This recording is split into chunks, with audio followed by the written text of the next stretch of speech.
Image.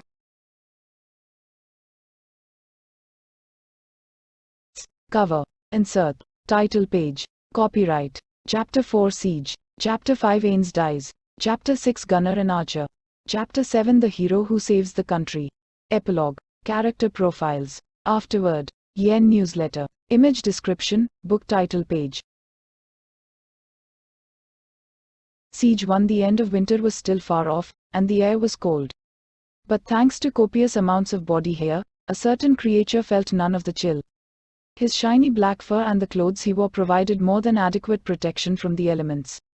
Even if he donned metal armor, the cold wouldn't seep through. His body trembled for a different reason. Anger. Even the word rage would not do it justice. He let out the instinctive growl of a carnivore before catching himself and clicking his tongue in shame. For a member of the Zuzsha race, growling was a sign that he wasn't in control of his emotions. Rather improper conduct for an adult. But that was only when among those of his own race. If one of his peers had heard him, the low rumble that came from between his sharp, closed teeth might have made their blood run cold and paralyzed them with fear. In any case, he turned away from the human city wall he had been staring at and returned to his camp. An overwhelmingly powerful demon called Jaldabaoth held sway over the many different races that had gathered here, but his control did not stem the arguments that were constantly breaking out. The allied subhumans numbered over 100,000 strong and had been roughly split into three groups. 40,000 were arrayed against the Sacred Kingdom's southern army. 50,000 were defending and managing the prison camps in the seized territory of the Sacred Kingdom. The last 10,000 were performing odd jobs such as scouting the northern lands in search of supplies. The Zuzshas were currently in a detachment of 40,000 that had been drawn from the prison camp group. With that many thrown together, trouble was only natural. This time, though, there was no one blocking his path. Nothing would stop or slow him down. Who would voluntarily stand in front of a rolling boulder?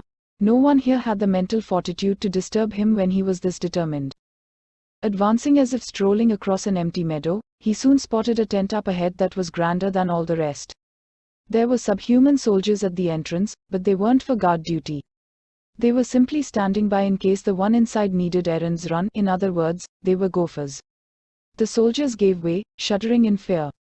As he passed between them and brushed aside the fabric overhanging the entrance, the five inside turned sharp gazes on him. He had just drawn the attention of some of the most powerful members of the entire subhuman army, not counting the demons. All their glares were so intense that the pressure was almost palpable, but the Zuzsha retained his composure, unfazed. In fact, he also stood among the top 10 strongest, making him one of their peers. He sniffed derisively at their glares and dropped into an open seat. He didn't have the lower body of a humanoid, so technically he lay down. Though he noticed one of the five bob his head at him, he ignored the greeting and instead opted to scowl openly at the most powerful subhuman in the room. The target of his ire was a serpent-like creature with arms. Appropriate to his nickname Rainbow Scales, his scales shone in all the colors of the rainbow, glittering curiously, almost as if they were wet. This flashy exterior wasn't only visually striking, as rumor had it, those scales were as hard as a dragon's. What's more, they were resistant to magic as well. On top of that, Rainbow Scales wore enchanted armor, wielded a large shield, and was a capable warrior. Little wonder he was regarded as the most formidable inhabitant of the Abelian Hills. He was a Nagaraja named Rokish, the one chosen by the demonic emperor as commander-in-chief of this army. Lying next to him was the famous weapon he wielded, known for its terrifying special ability, a trident of dehydration. "Why aren't we attacking?" the Zuzsha asked Rokish in a low, restrained tone. It had been 3 days since they had reached the city held by the pitiful human resistance, yet there hadn't been a single clash. "I realize their walls block our way, but with our numbers, breaking through should be no problem." There were plenty in the subhuman alliance who would not be hindered at all by these simple fortifications. If they pressed that advantage, there didn't seem to be much issue. "You're not losing your nerve on us, are you, Sir Vicious Claw?" At the sound of his name, Vijay Rajandala frowned as he glanced at his fellow Zuzsha before turning back to the Nagaraja. The name Vicious Claw was known throughout the hills. It had been for nearly 200 years, not because Zuzshas lived a long time but because there was a clan that passed it down. Having only just inherited the title from his father, Vijay was fully aware that he wasn't worthy of it yet. Hence his eagerness to do battle and gain some renown. But so far, there had been few opportunities to show off his power as the newest successor to the name Vicious Claw. Most of the opponents he had fought were weak. None of them could withstand even 2 blows from his enchanted battle axe, Edgewing. That wasn't good enough. He couldn't let this war end as just another mere underling of the peerless demon known as Jaldabaoth. He needed a chance to distinguish himself. And that chance had finally arrived. Yet, Rokish refused to attack. Vijay's discontent was plain to see. I heard the mighty king was the one who guarded that city. Are you scared that our opponent was able to defeat him? The mighty king, the leader of the Bufek. He had been another one of the most powerful 10 subhumans. Vijay knew the mighty king had been known for using a vexing weapon-breaking ability, but even so, he was confident the two of them were equal in power. If this new challenger had defeated the mighty king, perhaps he had finally found a worthy opponent. I'll take care of the upstart, so let's attack already. He suspected he already knew the identity of the one who had slain the mighty king. It must be that human paladin. If the rumors I've heard are true, she could have pulled it off. He pictured a holy knight with a sword of light. Sir Vijay, you arrive late without so much as an apology and then go so far as to make demands? As commander, I'd like to give you a piece of my mind, but for now, I simply ask that you contain yourself. Rest assured, I understand your intent. Rokish denied his request quite generously, although it was still firm. What a joke. Listen to this clueless nestling twitter on. The one snickering at Vijay was the queen of the 4-armed Magaroses, Nasrini Bertokal, sometimes better known by her title Elemental Storm. Vijay frowned. He had no intention of losing in hand-to-hand combat, but Nasrini was adept at magic. The idea that the battle could be decided in a way he couldn't even imagine made him nervous. But he would be too ashamed to face his ancestors as inheritor of the name Vicious Claw if he simply stood by while someone openly mocked him. Maybe I wouldn't need to if you would get off your ass, you old crone. Magaroses had relatively long lifespans, but considering she had already made a name for herself in the hills when he was still a child, he figured she must be middle-aged at least. It was impossible to tell her age by her complexion, since she applied makeup to her face. But perhaps it was also a sign that she was concerned about how the passage of time had affected her looks. And maybe the perfume she wore was more to mask the natural musk of an aging body than for its flowery scent. Oh ho! As Nasrini narrowed her eyes, the temperature in the tent seemed to suddenly drop. This was no trick of the mind. I'm just stating the facts, Vijay replied as he sat up slightly straighter. This subtle but clearly aggressive gesture was no empty threat. His quadruped lower half could muster prodigious amounts of instantaneous muscular power and agility. In combat, he used this to his advantage, often lunging forward from a deep, low posture. It was notable that he didn't drop into that stance. Between the two of them, he held the higher status, so he wanted it to be clear he was letting her make the first move.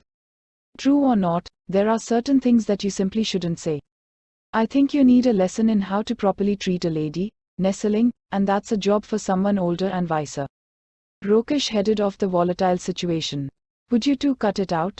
If a fight breaks out at the War Council meeting, I'll have to report it to Emperor Jaldabaoth. After he invoked the name of absolute power, the pair decided against it, though they didn't neglect to send parting shots with their eyes, signaling, "It's not as if I've forgiven you and I'll fight you anytime." Sigh, I realize the strong have a compulsion to prove yourselves, but I'd like you to appreciate the meaning of the word cooperation. He, not like you can talk. An ape-like creature with long white hair laughed as he ribbed Rokish. Fair enough. In any case, Sir Vicious Claw, regarding your previous question, no, it's not that I've lost my nerve. Certainly, the mighty king was a fierce warrior. But each of us here is a match for him, are we not? Rokish looked pointedly at Vicious Claw and Elemental Storm before turning to the other three as well. The primate with the long, snow-white hair wearing a plethora of enchanted gold accessories was king of the Stone Eaters, Harisha Rankarra. The elites of his race could discreetly obtain special abilities depending on what gems were included in their diet. For example, by eating diamonds, they could gain temporary resistance to all physical attacks except sheer blunt force.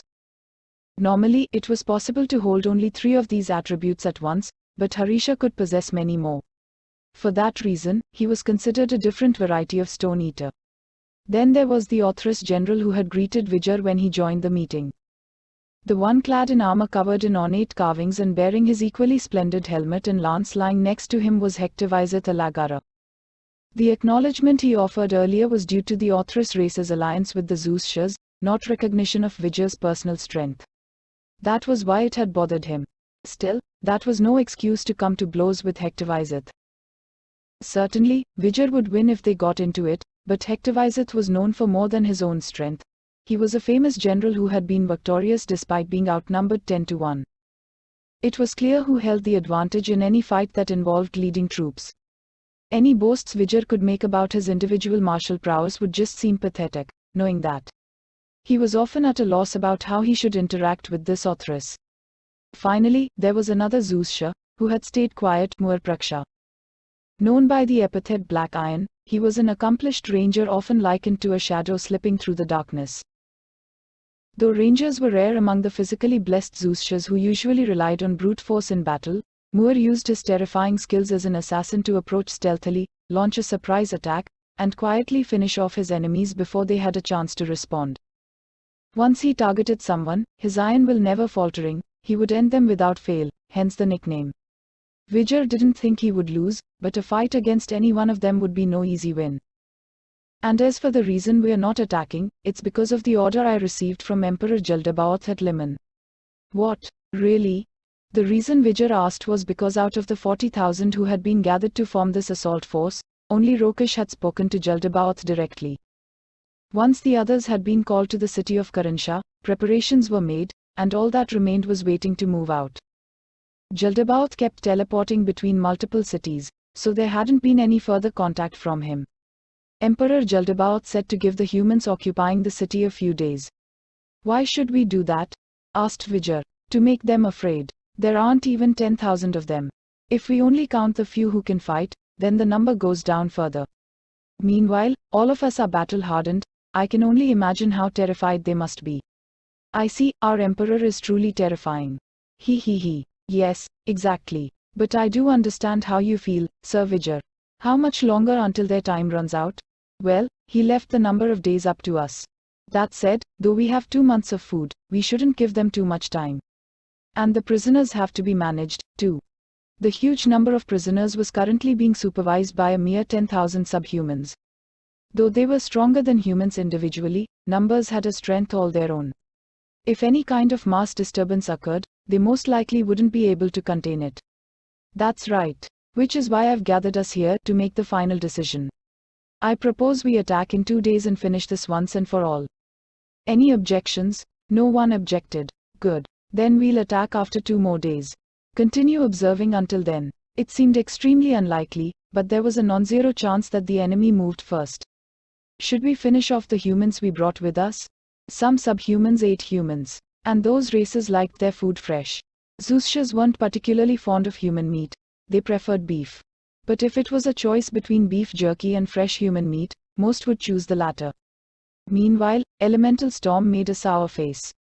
Magaroses didn't eat humans, probably because their appearances were relatively similar. He. So how about we eat them alive right in front of the city tomorrow? That'll scare the ones inside. Good idea. And if we announce our attack tomorrow, don't make them despair too much. What'll we do if they surrender? It's when they cling to hope and struggle that makes the fight any fun. There's no bigger bore than killing people who have already resigned themselves to die. Vijay wanted to fight strong opponents. There was no sport in combat with the weak. Oh. There's one more thing, an order from Emperor Jaldabaoth. He doesn't want us to kill everyone, we should let some survivors escape. It doesn't have to be a lot. My plan is to kill everyone on the side guarding the west gate and then chase off the ones by the east gate. Meaning the one leading the offensive on the east gate needs to be someone who can control their troops. Otherwise, they'll just massacre everyone. When Nasrini said that, everyone's eyes gathered on one individual. I see, then is it alright if I take all my fellow Orthrousers? I'd like to use some as messenger, so could you spare a few? Understood, Sir Rokesh. Then I, Hectorvizeth Alagara, shall handle the east gate. I'd also like to have smaller detachments positioned at the north and south walls for added pressure. There's no need to mount serious attacks, but I do want them to do some damage. I'd like someone who's used to fighting at range to handle it. There were 3 present who could be relied on in long-distance fights. The one Rokesh chose was the taciturn Zeus.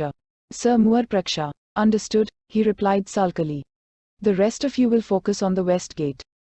I doubt there will be much for you to do, but if someone strong shows up, I'm counting on you all. I'll be overseeing the operation, so I won't be on the front lines. Vijay and the others nodded. Then we're in agreement. We seize this city in 2 days. Take it easy and conserve your energy until the moment we make those foolish humans scream. 2. As she headed for the King of Darkness's room, Nia swallowed the sickening taste that rose from the pit of her stomach. An inescapable sourness spread throughout her mouth. She took the leather pouch on her hip and drank some of the water inside. The contents had acquired the distinct flavor of the leather, so the water wasn't very enjoyable, but it soothed the irritation in her throat and washed away the foul aftertaste that had lingered. Her nausea remained, however, and the water couldn't bring the color back to her pale face. Nia recalled what she desperately wanted to forget, a scene that made her sick to her stomach. 3 days had passed since the city came under siege by a giant subhuman army. There hadn't been any attacks or negotiations since it started, but on this day, the subhumans had brought out some Sacred Kingdom prisoners to a spot just beyond the walls of Roitz, the small city they were currently in. The invaders had been close enough that someone well-trained could have attacked them with a bow or sling, but unfortunately the humans didn't have anyone like that inside the walls. Nia was sure that she could hit them with the bow the King of Darkness had lent her. Sadly, an overt attack like that could have sparked a battle, beginning a fight of 10,000 against 40,000. And they would have to open the gate to rescue the prisoners. That simply wasn't an option, since the subhumans would flood in the moment they tried, so all they could do was watch. There were a little fewer than 20 prisoners made up of a variety of men, women, and children. No elderly, however. They were all naked and worse for wear. The Sacred Kingdom citizens who had gathered to see what was going on assumed they would be used as some kind of bargaining chips. Then the bloodshed began. The subhumans casually killed them all. Ripping their throats out, subhumans nearly 10 feet tall held the bodies upside down. Nia could see clearly as a huge amount of bright red blood suffused the soil. Then the dismembering began. Nia had seen her father butcher animals a few times. But it looked completely different when it was being done to humans, and the sight shocked her deeply. After that, what remained of the prisoners was devoured while they were still fresh. The worst part was that some of the victims were still alive when the eating began. Nia could still hear the shrieks of the infant whose stomach was torn apart by ravenous mouths and the wails of those having their innards yanked out. It was thanks to Gustav's smart thinking that they had left Remedios behind under the pretext of having her guard master Caspond. If she had been there, she would have started the battle for sure. Sigh. Nia took another sip of water and forced it down. Some say it's better to just throw up if the urge comes, but she figured it would be rude to visit the King of Darkness's chamber smelling like vomit. After exhaling and checking her breath a couple of times, she stood before his door. There was no one standing on either side of it. It meant that under siege by the subhumans as they were, there weren't enough personnel to assign the king proper guards. Nia knocked and called out, "Your Majesty, it's Squire Nia Baraha. May I come in?" "Yes, come in." Having received permission, Nia quietly entered the room. Most of the furniture had been ruined by the subhumans, so his quarters were simply appointed. That said, the room was still better furnished than probably any other in the city. The King of Darkness was standing with his back to Nia, looking out the window. "It's quite hectic out there. So many people running below my window. It's the 4th day since we've been surrounded, but I don't think there has been this big of a commotion since the first. Has there been some sign they'll attack soon?" The king had been spending his time quietly in this room as if to emphasize that he didn't wish to participate in the fight. He didn't attend the war council meeting they held when the subhumans first moved into position outside the town, either. The leadership of the Liberation Army weren't too thrilled about that, but when he pointed out that in the long run, it wouldn't really do them any favors to have another country's king butting in, no one was in any position to make demands. Instead, Nia was dispatched to various meetings. She knew the army leaders were trying to share information with the king through her, and she could see why they were doing it. But that was also how she ended up witnessing the massacre. No, there hasn't been any major enemy movement. But they did carry out what I suppose you could call a demonstration. I think there's been a change of the guard and so on. I see. I take it the showdown is imminent? The subhumans must have wanted to hurt your people's morale. By the way, do you think you can win? No, she could reply immediately. The answer was so obvious. First, they were far too outnumbered. 10,000 humans against 40,000 subhumans. And that was only if they included children and elderly. Plus, it wasn't as if everyone was well rested and had a chance to properly recover from the wounds, both physical and mental, they had suffered in the prison camps.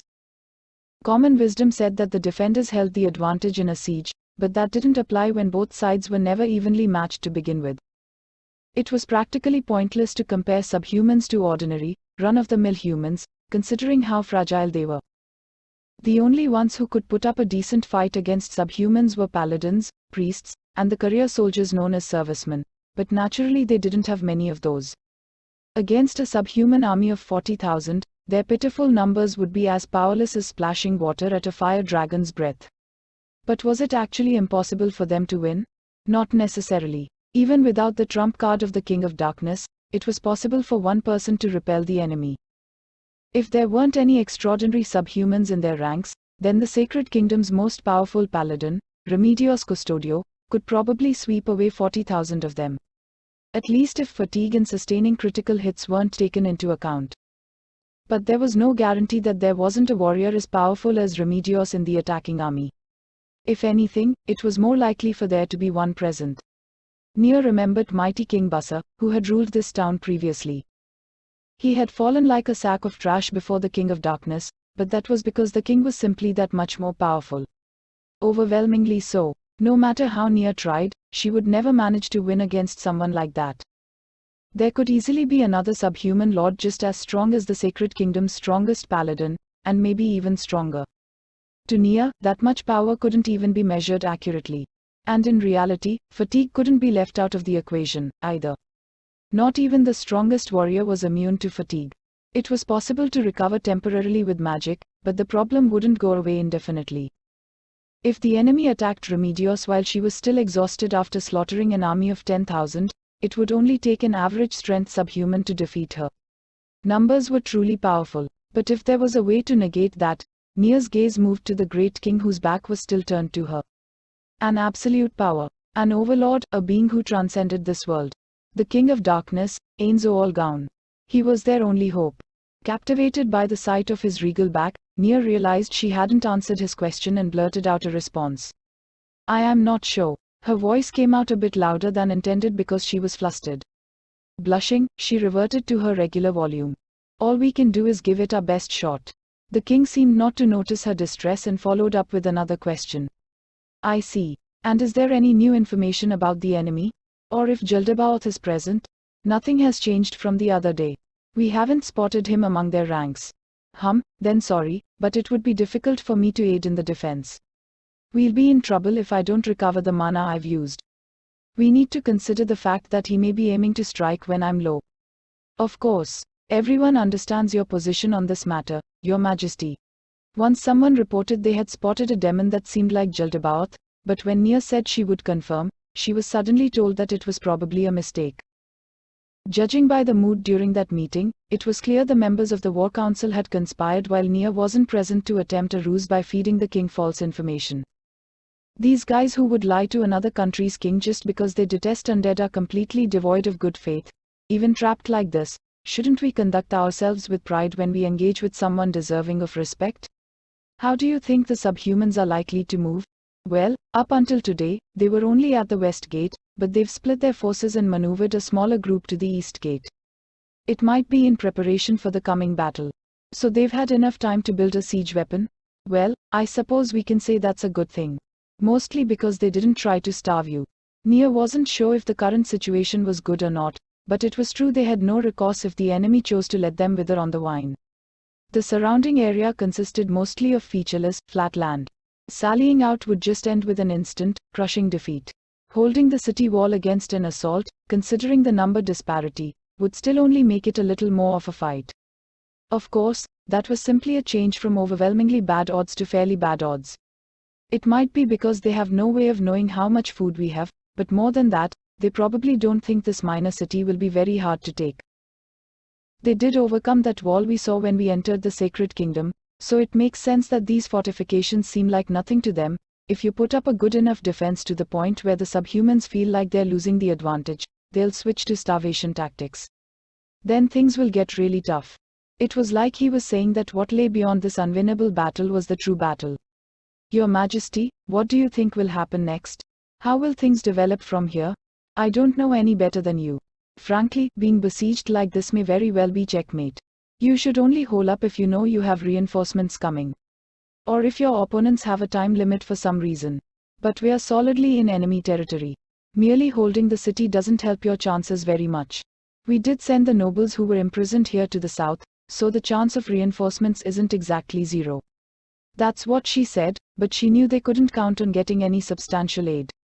In order for forces from the south to reach them, they would have to break through the subhumans on the southern front. And even if reinforcements somehow arrived, they'd have 40,000 subhumans to fight the moment they got here. Well, that would be nice. He didn't seem to believe her one bit.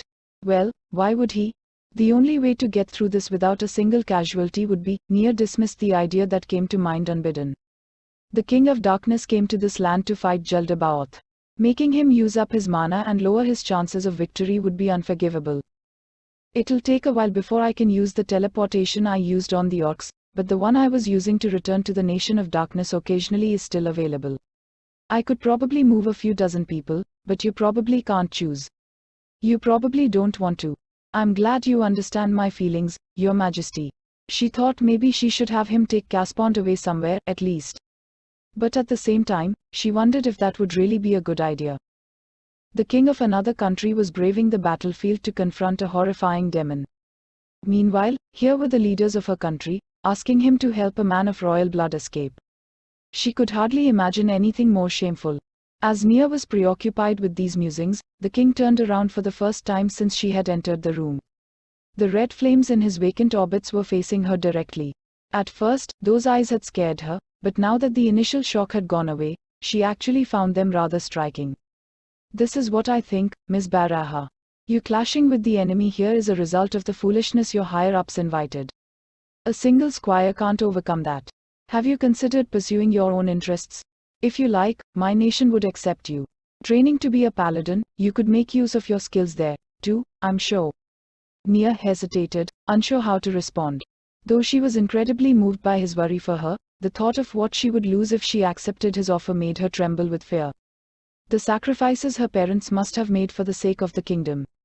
Her love for her hometown. A future where she would never be able to return to the country of her ancestors. Memories of her few friends. A whirl of thoughts bubbled up and then faded. But one remained, and it was the most important thing of all. I'm a member of the Paladin Order. She wasn't sure what justice was yet, but there was one thing she could say with her head held high. Even so, as a subject of this kingdom, I need to save as many people as I can. It's only natural to rescue the weak, to help those who are struggling. The King of Darkness stopped moving. It was so abrupt, it was as if he had been frozen.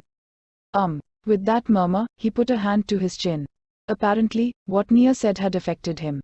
He was watching her very closely. But it was a totally normal thing to say. She felt a bit awkward. You're stationed on the west gate wall when the subhumans attack, right? The left side of town from here? That's a dangerous position. You're making a big mistake if you think I'm going to save you. I'm aware of that. Due to her archery skills, Nia would be fighting on the front line. It was practically a given that she would die. This was war, and she had steeled her resolve. Pursing her lips, she looked straight at him. Ah, those are his eyes. I like those eyes. He seemed to be talking to himself, but Nia blushed in spite of herself. She was sure he didn't mean anything by it, but hearing the word like directed at her from someone she respected so highly did quite a number on her. Well, I suppose I'll lend you some items, Miss Baraha. Use them well. He drew a surprisingly large object out of thin air. It had occurred to her before when he first shocked her by producing the bow in the carriage, but Nia was realizing once again the wonders of magic never ceased. The magic item that appeared was one Nia had seen before. The green enchanted armor with the turtle shell-esque pattern had been worn by mighty King Busser. I'm sure this will come in handy. For your protection, I mean. It was too large for Nia to wear.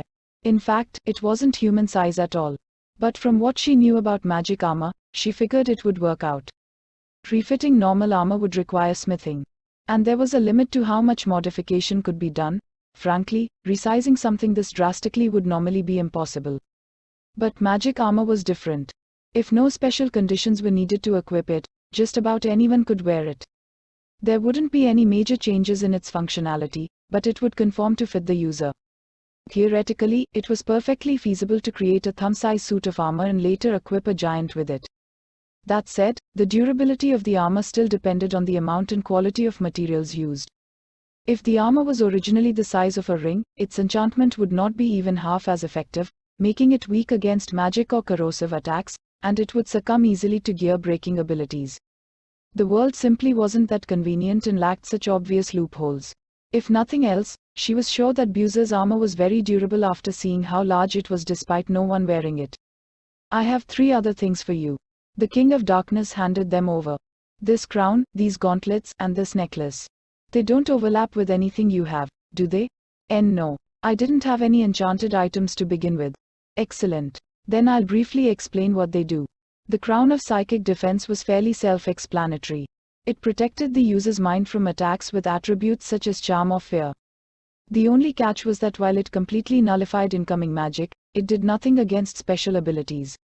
It was also important to note that it prevented positive effects as well. The gauntlets were archer's gauntlets. Apparently, there were some spells that required shooting skills, and that's why the King of Darkness originally had them made, but he later stopped using that type of magic, so all that equipment had just been languishing in storage. And the necklace was an item that consumed mana in exchange for casting the Tier 3 Faith Magic healing spell Heavy Recovery. As long as the wearer had mana to spare, the spell could be cast any number of times, but apparently it required far more mana than the spell usually cost, so with Nia's meager store, she figured she could reliably use it only once. She would have to be judicious with the timing. This item was not one that the king and his people made, but apparently something he had bought because he found its appearance attractive. She could see a lot of care had gone into crafting the necklace. It looked like a goddess holding a green gem. No wonder the king had found it aesthetically pleasing. Presented with such a stunning set of items, Nia shook her head. My apologies, Your Majesty. I can't borrow these items. Each of the things he was offering had to be extremely valuable. If she died in battle with them equipped, they would undoubtedly fall into the hands of the subhumans and only make the enemy stronger. Or her body could simply be lost in the tumult of war, and all the precious items would go with her. Plus, she was already borrowing the bow. Was it acceptable to take further advantage of his kindness? If anything, she should have returned the bow before going into battle. Why not? They'll be useful to you in the coming battle, you know. Well, as a warrior, you may not have enough mana to use the necklace, but it's worth a shot. In response to the king's question, Nia expressed her anxieties honestly. He answered with a chuckle. Then let's do this. Go out there with the firm intention of returning them to me. Of course, that was her intention, but she didn't think mindset alone would be enough to overcome the dire situation. But when she told him that, he waved her off. It's fine, just take them. I have a spell that can locate my magic items. I'll remember that you have them, and if you lose them, I'll just cast the spell to find them. Are you sure, Your Majesty? I am. Now, no need to be shy. Take them. If he had expressions, she was sure this one would be a smile. That was how gently he spoke to her. It would be rude to refuse such benevolence. After thinking about taking advantage and how to apologize if she lost them, well, aren't you going to promise that you'll return them to me? Quote exclamation mark quote. Come back alive. The significance his words held made her tear up. There hadn't been many people in Nia's life besides her parents who had been this kind to her. The nation of darkness is fortunate to be ruled by such a kind king. She thought as she bit her lip and bowed her head. Thank you. I'll be sure to return them. Good. When she raised her head, she wiped the tears out of the corners of her eyes. She couldn't immediately put on the armor, but the necklace, gauntlets, and crown she could equip right away. First, she donned the necklace. The moment she draped it around her neck, she could sense the knowledge of how to use it flow into her as she gained the item's ability. It felt like an extension of her own body, and just as she wasn't frightened of her arms and legs, the sensation seemed utterly natural. Next was the crown. There wasn't any particularly special feeling when she put it on. But given the explanation she had heard, she figured it would be clear when something triggered it. Finally, the gauntlets. These, on the contrary, made for quite a vivid change. Power welled up from inside her. She had been on the receiving end of strength-boosting spells before, and this felt identical to that. Her movements grew faster and sharper, as if the amount of muscle in her body had suddenly increased. Not only that, but she could make out smaller details, and it seemed like her heart and lung function had noticeably improved, giving her better stamina. It was almost as if her body had suddenly gotten much stronger. Wow, she hardly noticed changes that resulted from training, since those increases were incremental. But this was such a dramatic improvement in ability that it was impossible to ignore. The other surprising thing was that she didn't feel any incongruity between herself of a moment ago and now. It had been a seamless transition. Magic is amazing, hearing her murmur, the King of Darkness shrugged. It sure is. Magic for daily life is what surprised me. It did, because you can make stuff like sugar and pepper. It's possible to produce ice, and you can even create ores, though it's supposedly not worth the mana. Magic items can provide daily essentials and even fulfill an entire city's water needs. It seems like those sorts of objects play a big role in the development of this world's culture. Oh, do you think so? She didn't understand why a caster as great as the King of Darkness would be surprised by something so ordinary. But if he believed it, she had no reason to doubt it was the truth. And she readily acknowledged that everyday magic really did come in handy in all sorts of ways. Without it, quite a lot of regular activities would become rather arduous. The sewers that make use of slimes, or rather, the way they coexist within, I've started rambling. You've probably got better things to do, Miss Baraha. Don't worry, I won't keep you from your work. Frankly, it wasn't unreasonable to say that she considered nothing more important than being his aide, but given that the defenders needed all the help they could get, there actually was quite a lot for Nia to do. Keeping watch was her main task, something anyone could do, but nonetheless critical. Thank you, Your Majesty. I'll make sure to come back alive. Right. If you get in trouble, run for the East Gate. I imagine that's the only place you'll manage to survive. With Buse's armor in hand, Nia bowed and left the king's room. Image description, image. In the war room, Remedios Custodio was meeting with 3 other paladins to consider how to best allocate their troops. Contrary to how Remedios tended to bungle almost everything else, she had a keen edge when it came to battle. Her little sister would say, "There's nothing wrong with your brain, you just need to study," but if she had listened to that advice, she probably never would have excelled to this degree in all things related to combat. She was different from her sister, who was endowed with intelligence, aptitude, and beauty.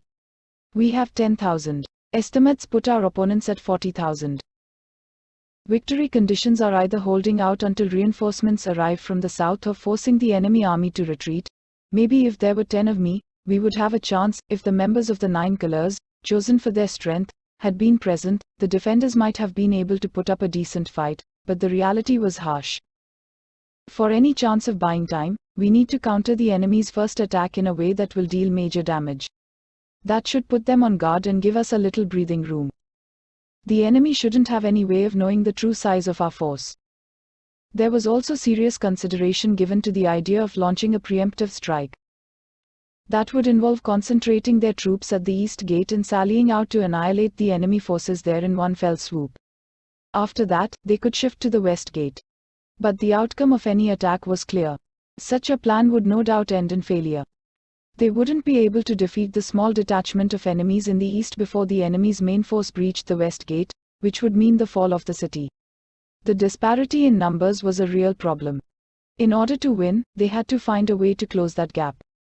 But there's no chance of that happening. Remedios frowned and moved the pawns on the map arbitrarily. She was hoping for a flash of inspiration.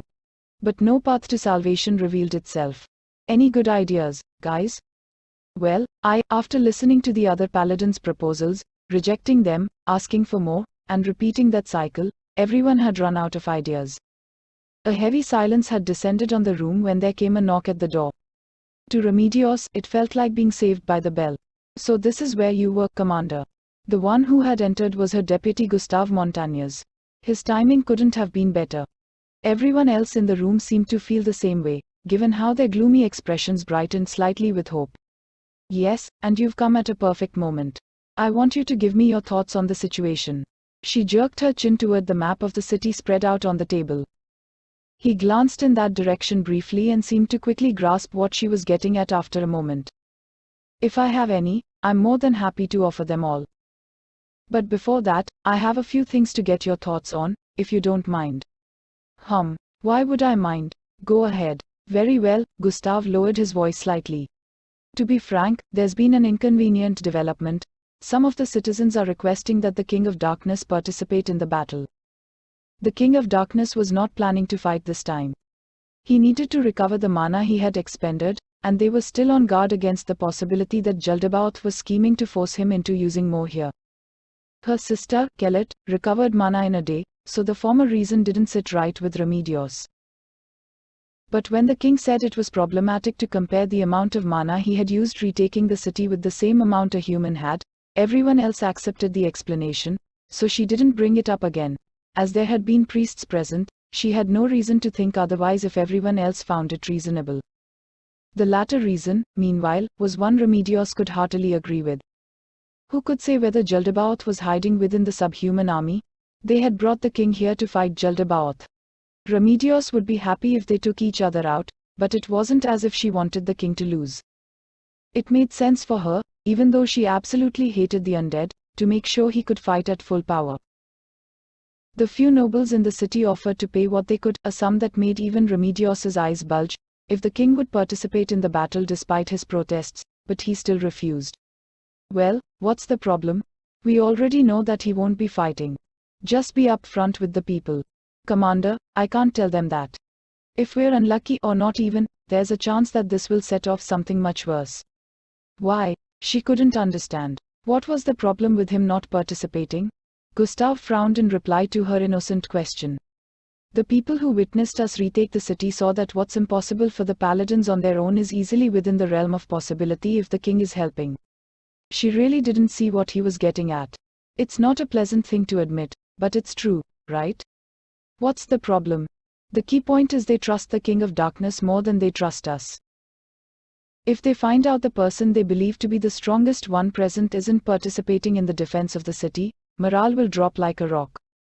Trust him. He's an undead. True, but he's also the one who liberated the city and rescued the prisoners. To them, the King of Darkness is a hero. A hero? She shot back while blinking furiously. They think he's a hero? An undead, hater of life, lover of death? He abandoned hostages. No, it's fair to say he outright killed them. Even so, at least they still only consider him a hero. At the rate we're going, it might not be long before the people will begin to see him as their savior. Or even the holy kings, the holy ladies.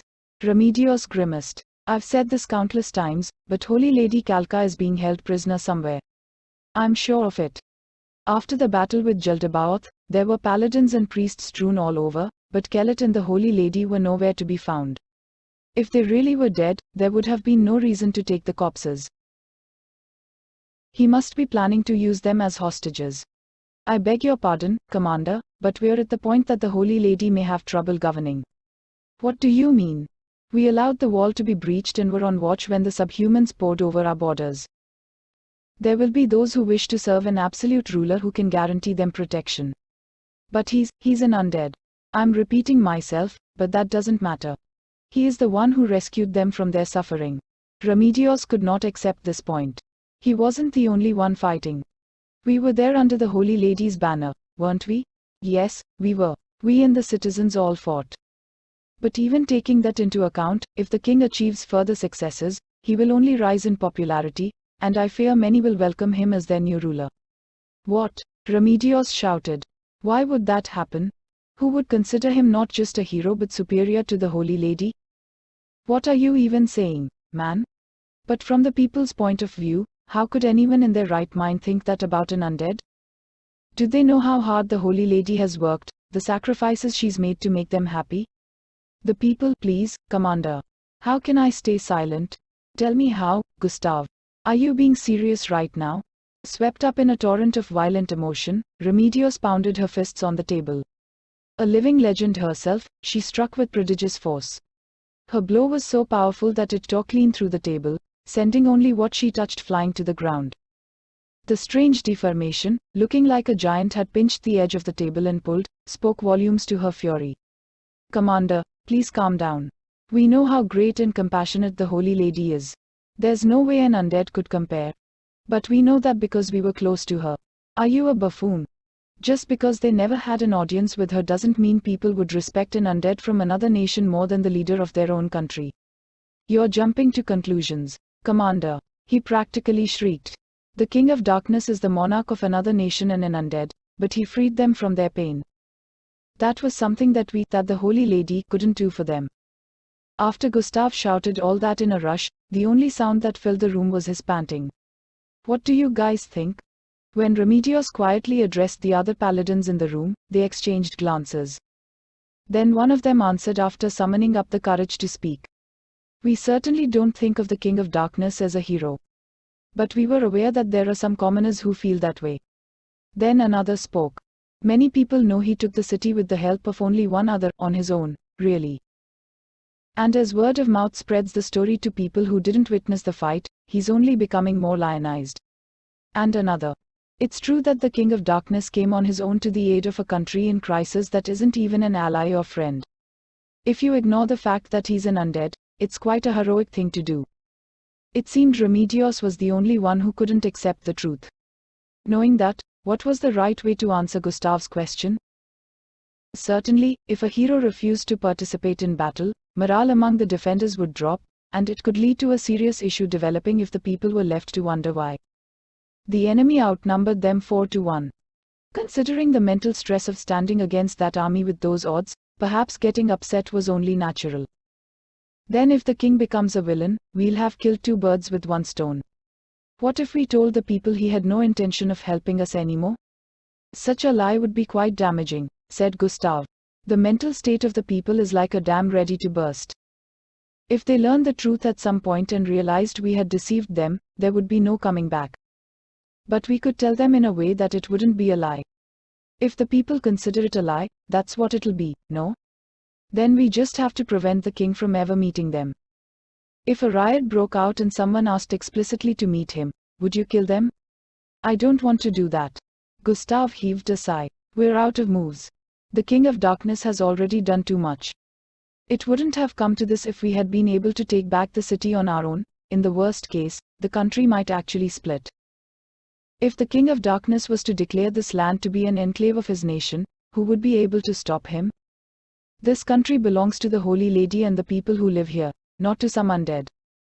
Do you think the neighboring countries would even accept that in the first place? She slammed her fists against the table again. Gustav replied calmly but firmly. Yes, I think they would. You saw them, too, the monsters in that city. No state would want to have a nation with such terrifying military power as an enemy.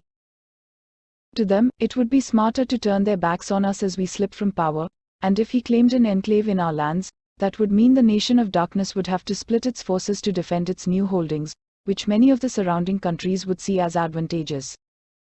And if the locals wish for it, the king would have the perfect justification to follow through.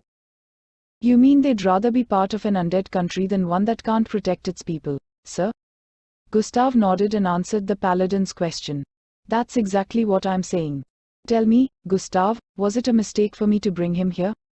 No, Commander. At the time, it was the best choice. But it's true that we've relied on his power too much. Like I said before, if we had managed to liberate those two prison camps on our own, things wouldn't have turned out like this. The masses might have still been frightened of the King of Darkness and harbored hostility toward him. What should we do? We'll think of something to tell the people, buy some time, and then repel that huge army without the king's help. If we can't manage that, the fighting might continue even if Jaldabaoth is defeated in the future. Remedios stared up at the ceiling. Then I guess that's what we have to do. That King of Darkness, I wonder if he had this in mind all along. I don't know, I honestly don't. But he may have calculated that much out. So he might have ambitions to expand his holdings. The nation of darkness is pretty small, right? I don't think it's quite that small, but it's just one city and its surroundings, plus lowlands where the undead are said to spawn in large numbers. It was easy to conclude that was the main motivation. That awful undead. We should have just gotten Mormon's help. The same thing might have happened with Mormon. But he probably wouldn't have had the impact the King of Darkness has. Seeing a king come alone leaves a deep impression. Plus the fact that he's an undead, someone who should be our country's natural enemy. So if it's a bad guy who does something good, he looks extra good? Shit. When she realized, in the silent room, that Gustav was asking her opinion, she gave him instructions. Let's consult Master Caspond. If yes, if because I doubt it's true, but if the Holy Lady has perished, then he would be next in line, right? None of the other royals have been found, so yes. Let's do that. Leaving the other paladins, Remedios took Gustav and went to Caspond's chamber. The conclusion they reached was to do as Gustav had proposed, delay their response to the people, and when the enemy attacked them in the meantime, they would defeat the besieging army without relying on the King of Darkness's power and demonstrate that the Sacred Kingdom could still be counted on. 3 major movement has been detected in the subhuman camp. The report told Nia that the time had finally come. This was, without a doubt, a sign of an impending attack. Clad in the items she'd borrowed from the King of Darkness, she raced through the city. She knew the people she passed were staring at her with wide eyes. They were captivated by the splendid bow and shocked to see her wearing armor that had belonged to the previous ruler of the city, mighty King Bassa. With her sharp ears, Nia could hear people murmuring, "Who's that warrior?" She also heard their responses, "The King of Darkness's attendant," or, "A lady from the Nation of Darkness." "I'm not from the Nation of Darkness," though, whenever she heard mistaken information like this, she both wanted and didn't want to know what kind of rumors were going around. If there was one that would cause trouble for the king, she would have to make a clear denial. But, the King of Darkness's attendant, her. The thought made her sort of happy, and she found herself laughing under her breath, which made the people she was passing by scream. I realize I look like my dad, but come on. With those things on her mind, Nia was racing for her position on the wall by the west gate, which was also where most of the subhuman troops were massing. 80% of the paladins, priests, servicemen, and able-bodied males were stationed at the west gate and adjacent wall. The other 20% were at the east gate, while the women, children, elderly, and other non-combatants were assigned to keep watch on the northern and southern stretches of the city walls. Remedios Custodio was in command at the west gate and Gustave Montañez at the east gate, while the commander-in-chief was Caspond Becerres. Of course, the commander-in-chief was stationed at the commander's lodge in the city and didn't venture outside. It wasn't long before Nia could see the west gate come into view. The portcullis the King of Darkness had blown to pieces was a part of the east gate, so the west gate was intact. Still, subhuman strength easily surpassed that of most humans. If they rammed the gate with a huge tree, it wouldn't be hard for them to break it down. Nia clenched her fists to stop her hands from shaking. If this position was breached and the enemy flowed in through the opening, it would quickly become impossible to contain the attackers, and the city would fall in short order. If that happened, Nia would have no way to flee and would probably end up dying in battle against countless subhumans. She brought a shaking hand to her mouth and bit it. "Calm down. Otherwise, you won't even be able to make the easy shots."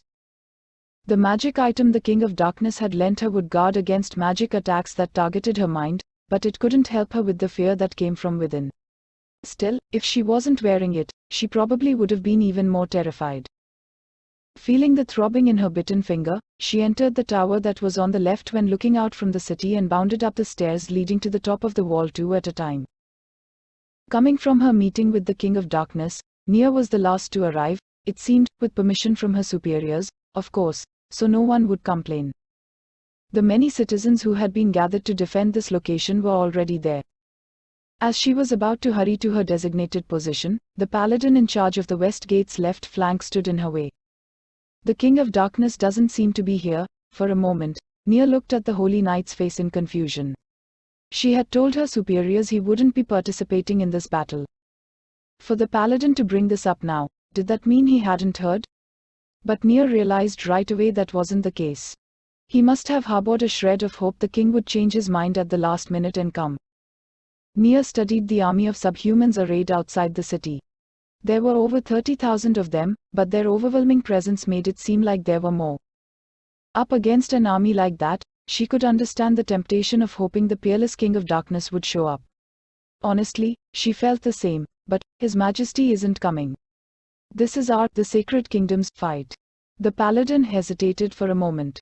Nia slipped past him to run to her position when, "Wait, Squire Nia Baraha." "Sir." She halted and straightened up. "I want you to stand by here for now." "What?" She glanced around. This was near where the tower opened up onto the wall. There was an awful lot of people coming and going. Wouldn't she simply be in the way? And it was quite far from her appointed position near the center.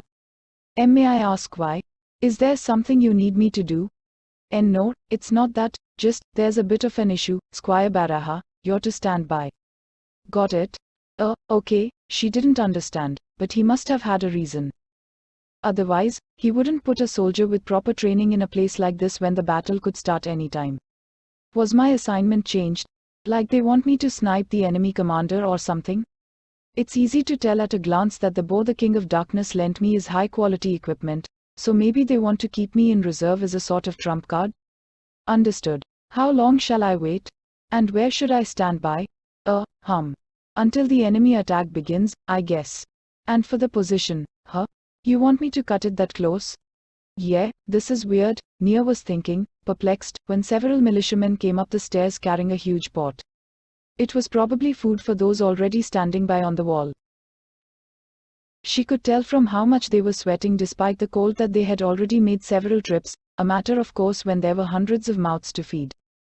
When she moved against the wall to make way for them, they bustled past in front of her. But one of them glanced up and saw her face. He looked surprised. She thought it might have been because she resembled her father, but that wasn't it. You're the one always hanging around the King of Darkness, aren't you? I mean, you're his attendant, right? Oh, that's why, I beg your pardon. Yes, I'm His Majesty's aide. Perhaps the other men carrying the pot overheard their conversation because they stopped to stare at her in surprise as well. Probably for the same reason as the one talking to her. The thought that everyone knew her as the king's attendant was embarrassing, but she also felt proud. Having no idea what sorts of emotions he had invoked, the militiaman asked somewhat hesitantly, "Actually, there's something I'd like to know about him." Wait. Hang on a second. She's busy. Please continue with what you were doing. The paladin abruptly jumped between her and the men. That was a bizarre reaction. No matter how she looked at it, she could tell he obviously didn't want her talking to the troops. But, does this have something to do with his earlier order? He doesn't want to let me talk to them, but why? Because they were asking about the King of Darkness? She didn't know the reason, but it would be easy to reach the answer. I'm fine. What can I help you with? If the paladin didn't want them to talk to her, then she just had to talk to them. Squire Baraha, are you interrupting a question about the King of Darkness? She shot back at the same volume he had been shouting at. Frankly, it was shameful to keep leaning on the king's reputation, but she figured she should confirm that the Sacred Kingdom wasn't trying to undermine him. She didn't want them to behave so ungratefully. Nia spoke kindly to the militiaman, though she knew that even if she treated him kindly, he would still be frightened of her. If it's about the great King of Darkness, I'll answer with whatever I know. That said, I'm not from the Nation of Darkness, so there are a lot of things I don't understand in detail.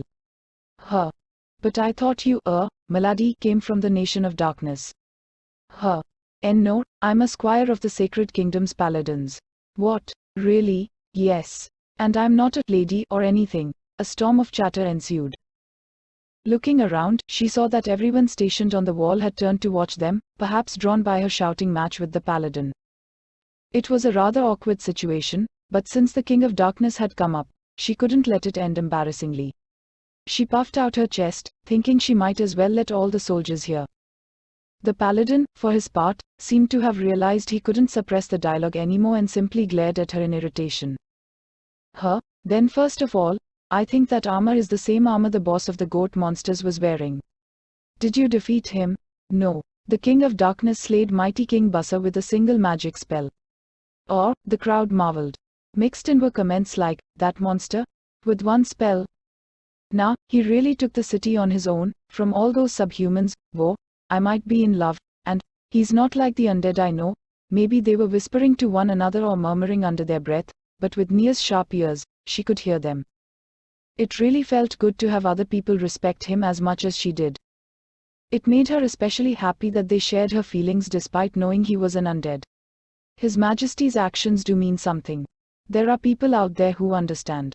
So is His Majesty going to save us again? In a complete reversal, the buzzing gallery fell silent. That reaction told Nia instantly that this question was the heart of the matter. His Majesty the King of Darkness won't be participating in this battle. This is a fight the people of the Sacred Kingdom must take up to save our own country, not something that should be left to another country's king. And he needs to conserve mana for his eventual duel with Jaldabaoth. The faces of the men listening to her fell. Nia braced for angry shouts to fly, but that makes sense. Normally, a king wouldn't go to another country on his own. If we can't be thankful for what he's already done for us, what would that make us? Yeah. And if it's because he needs to conserve his energy to fight Jaldabaoth, well, that king has a heart of stone, but he's also a man, undead, who chose the path that saved the most people. So if he's not fighting now, it must be for the same reason. I saw what he did that time, you know. Yeah, I did, too. And we're the ones who value this country the most. I'll be the one to protect my wife. What are you talking about? We got saved before this city was liberated, and Nia could hear approving comments springing up. Some were surely upset that the king wouldn't save them. But the fact that there were more who accepted his line of thinking warmed Nia's heart. May I take up my post now? She asked the paladin. She understood perfectly well why he hadn't wanted her to before. That shouldn't have been an issue any longer. Without even attempting to hide his sour expression, he curtly told her to go. Passing by the soldiers murmuring about the King of Darkness, she reached her post and gazed out at the enemy camp. Before her was a massive army, a force that seemed capable of swallowing them up whole. And it was about to attack them. Her stomach felt like it was about to turn upside down. Had her father felt this way any number of times when he stood on the fortress line at the border? Nia peered up, musing that the cloudy sky seemed to mirror how she felt. Image description, image. It was afternoon when the subhuman army began to move in earnest. Nia gulped down her porridge. Due to the winter conditions outdoors, the barley warmed in hot milk had already gone cold by the time the bowl it was in made it to Nia's hands, and to be frank, it tasted pretty awful. But if she didn't eat, she wouldn't last long in this crucial battle. Besides, it wasn't as if there were any other food options. Additionally, though there were reserves, she didn't think relief would be coming anytime soon, so she figured it would be quite a while before she would have an opportunity to eat again. That was also why the lunch portions were so large. Using a crude wooden spoon, she shoveled the white mush of the milky barley porridge into her mouth and forced it all down. Though it was plenty enough to fill her stomach, the thought that this gross meal might be her last was depressing. Nia took the cloth from around her shoulders, balled it up, and put it on the parapet facing the subhumans. Then she protected herself from the cold with a grey coat. Though the militiamen had started eating at the same time she had, they were still slurping their porridge.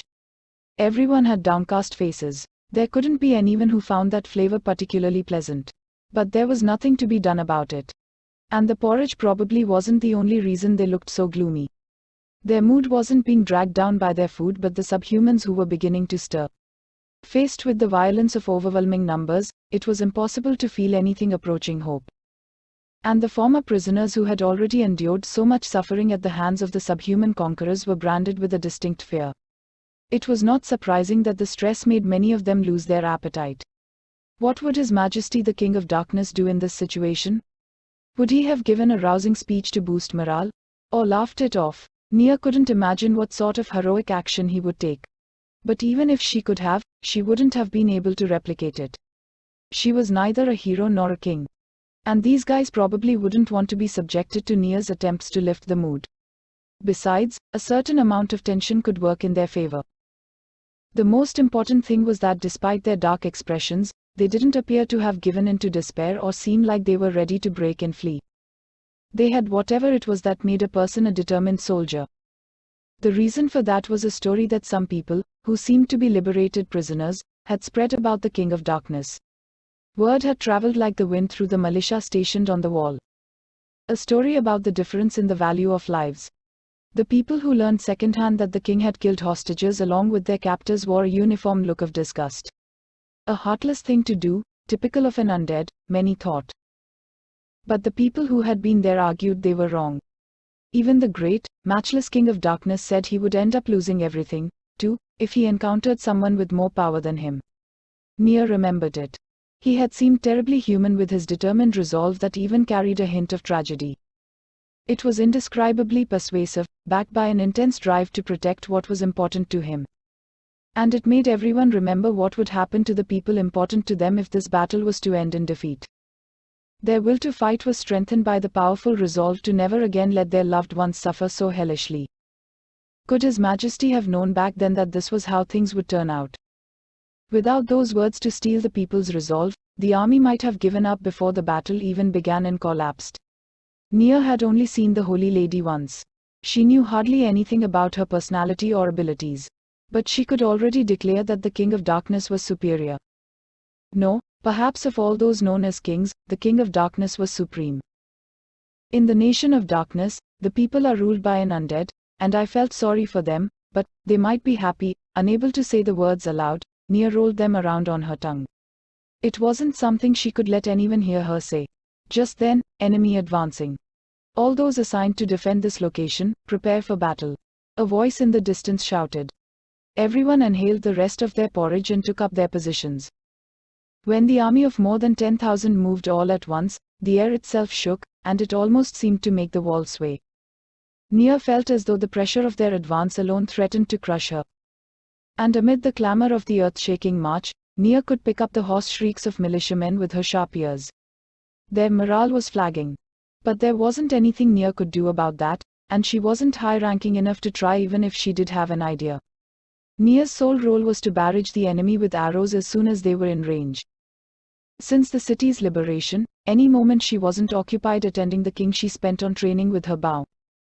Thanks to her efforts, she had grasped the quirks of ultimate shooting star, super, and had grown fairly confident of her accuracy. But why are the subhumans making their move in the middle of the day?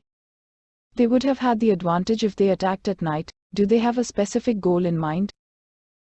If His Majesty was here, I would be able to ask what he thought, without the caster who had walked in front as if to guide her, stayed near as if he didn't want her to be alone. Nia felt sad, as though she was missing something essential. No, I can't rely on him too much.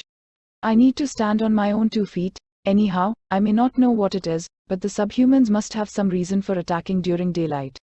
I can't let my guard down. Frowning at the enemy army from her perch on the parapet, Nia felt her eyes drawn to the subhumans leading the advance. Those at the head of the enemy forces were ogres nearly 10 feet tall. They were equipped with massive weapons. They were ballistae with what seemed like wooden shields fixed to the front.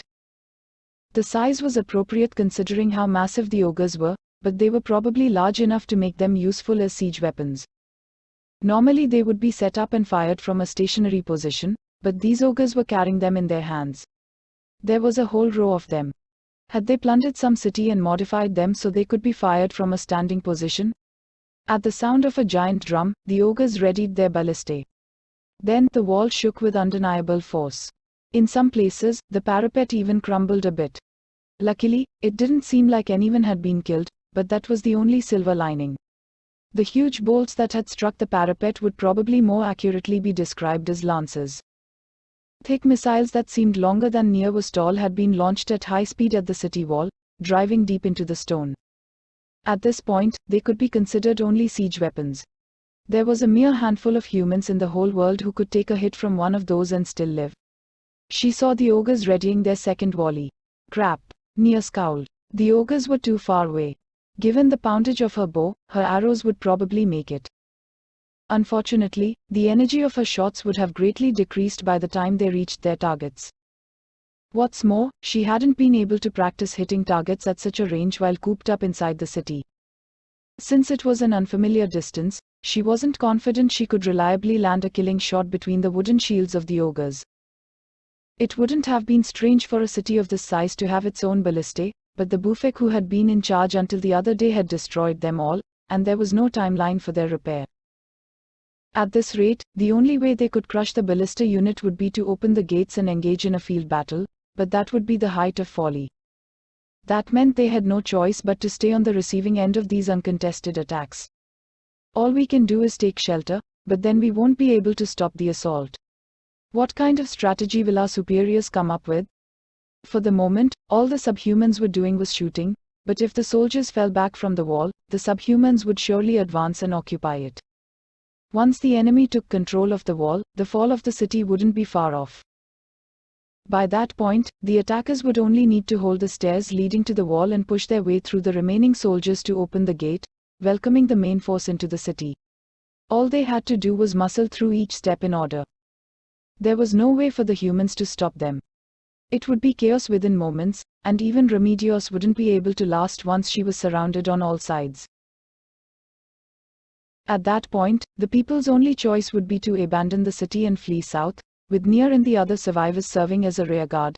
However, as they had concluded in the strategy meeting, that course of action would simply lead to the enemy catching up with them on the plain pathway to safety or end with the attackers joining up with their allies currently facing off against the southern army to deliver an even more devastating strategic blow. What will the paladin commanding at the west gate choose?